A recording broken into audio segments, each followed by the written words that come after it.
Okay, so starting over here on the right, I have what's called a dwarf liatris. I think it might be a dwarf cylindrical liatris, but I can't exactly remember. But the point being that it's going to be a real pollinator powerhouse, and it's low growing, so it will go in my low growing like boulevard type garden that I'm gonna have as a demo. This one here is taller, so it's not going to go there, but it's slender leaved mountain mint. It's very pretty. The pollinators love it. I haven't decided where it's going to go, but I know I can find a place for that. Right beside this plant is all done flowering basically for the year, but that's okay. Like, I can still plant it and it'll come right back next year and be beautiful.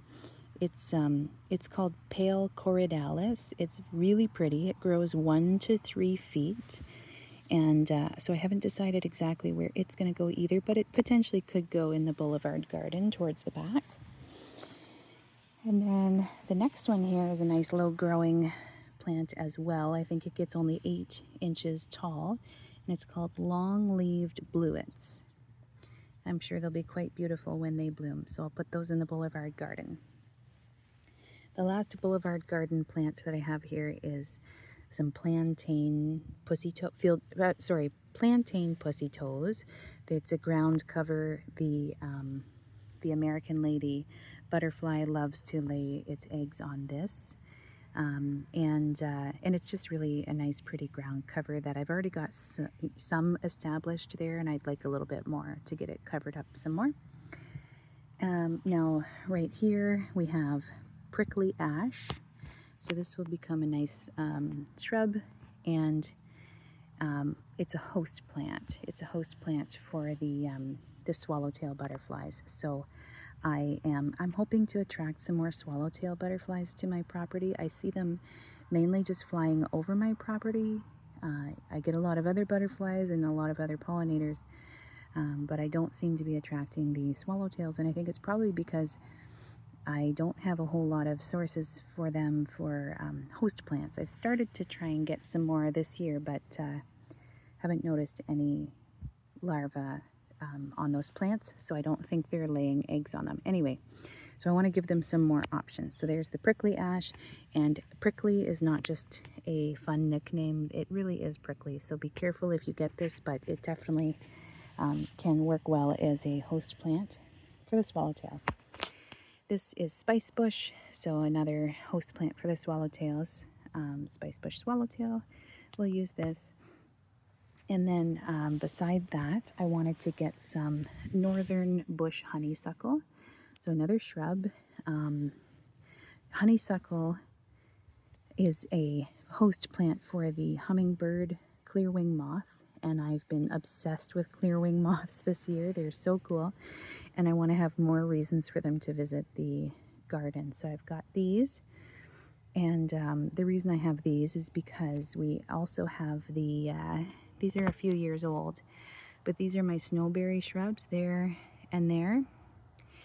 And as I shared earlier in an earlier post, they're absolutely covered in snowberry clearwing eggs this year. Some of them have actually hatched, and now we've got these really adorable snowberry moth caterpillars that I'll share some pictures of. But yeah, so I'm really pumped about helping their population grow and attracting them again next year. Now, the important thing to remember when you're wanting to get these beautiful moths and butterflies coming to your properties is we have to think about the whole life cycle of the butterfly or the moth. So while some butterflies migrate south for the winter, like the monarch butterfly, for example, most people know about them and their travels all the way down to Mexico.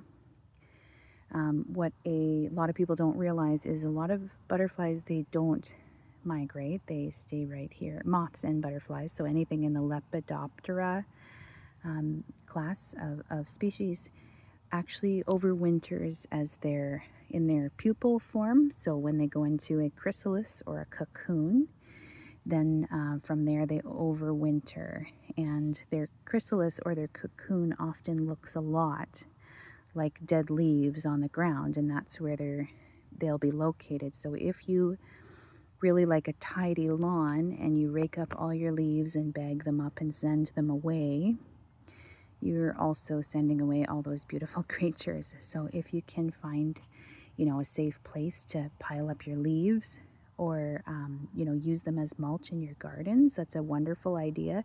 But please do not chop them up as mulch, because of course then you're unfortunately chopping up those pupa as well. So we don't want that.